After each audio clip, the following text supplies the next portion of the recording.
સ્વાગત છે તમારું આપણી ચેનલ હિના કિરણ હોમ ફૂડમાં। આજે હું તમારા માટે ભરેલા શાક બનાવવાના મસાલાની રેસીપી લઈને આવી છું।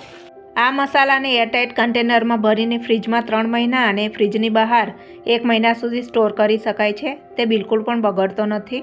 તો ભરેલા શાક બનાવવાના મસાલાની રેસીપી ગમે તો રેસીપીને એક લાઇક આપી વિડીયોને શેર કરજો। મસાલો બનાવવા માટે સૌપ્રથમ ગેસ ઉપર એક પેન મૂકી પેનમાં 1/2 કપ સિંગદાણા નાખીને શેકી લઈશું। કાચા સિંગદાણાને શેકી લેવાથી તેમાં રહેલો ભેજ નીકળી જશે અને મસાલો લાંબા સમય સુધી ખરાબ નહીં થાય। સિંગદાણાને પેનમાં નાખ્યા પછી સતત હલાવવા। 3-4 મિનિટ પછી સિંગદાણા શેકાઈને તેનો કલર થોડો બદલાઈ જશે એટલે તેમાં તલ અને સૂકા કોપરાના છીણને ઉમેરીને તેને પણ 1 મિનિટ માટે શેકી લઈશું। તો અહીં મેં 1/4 કપ તલ લીધા છે, જેમાંથી અત્યારે અડધા તલને શેકી રહી છું અને બાકી બચેલા અડધા તલને પછીથી વાપરશું। સાથે 1 કપ સૂકા કોપરાનું છીણ ઉમેરી બંને વસ્તુને 1 મિનિટ માટે શેકી લઈશું। શેકવાથી તેલીબિયાનું તેલ બહાર નથી આવતું, જેથી મસાલો વધુ સમય સુધી રહે તો પણ તેમાંથી ખોરી વાસ નથી આવતી અને તેનો સ્વાદ પણ બગડતો નથી। અહીં આપણે કોપરાના છીણને ફક્ત 1 મિનિટ માટે જ શેકવાનું છે, નહીં તો છીણ બળી જશે। 1 મિનિટ બાદ ગેસની ફ્લેમ બંધ કરીને ત્રણેય વસ્તુને એક પહોળી ડીશમાં કાઢી લઈશું અને થોડીવાર માટે ઠંડી થવા દઈશું, જેથી મિક્સરમાં દળતી વખતે તેનો લોચો નહીં થાય। ત્યારબાદ પેનમાં 1/2 કપ ચણાનો લોટ નાખીને લોટ શેકાવાની સુગંધ આવે અને લોટનો થોડો કલર બદલાય ત્યાં સુધી શેકી લઈશું। મસાલામાં ચણાનો લોટ ઉમેરવાથી મસાલામાં બાઇન્ડિંગ આવશે, એટલે આપણે કોઈ પણ ભરેલું શાક બનાવીશું તો મસાલો શાકમાંથી નીકળશે નહીં।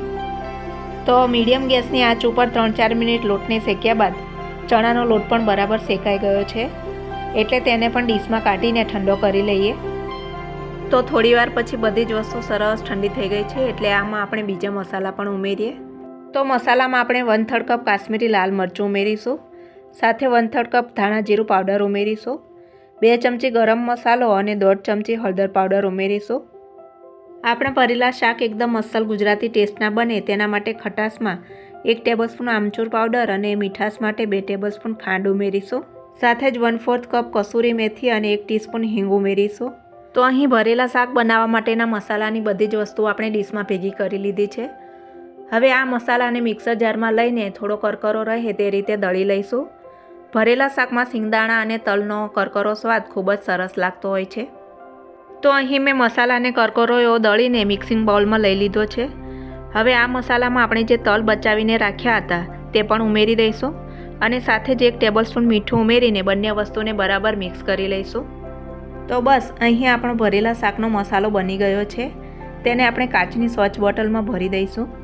મિત્રો, ભરેલા શાક આમ તો આપણને બધાને ખૂબ જ ભાવતા હોય છે, પરંતુ ભરવાનો મસાલો બનાવવાની ઝંઝટને લીધે આપણે તેને બનાવતા નથી હોતા।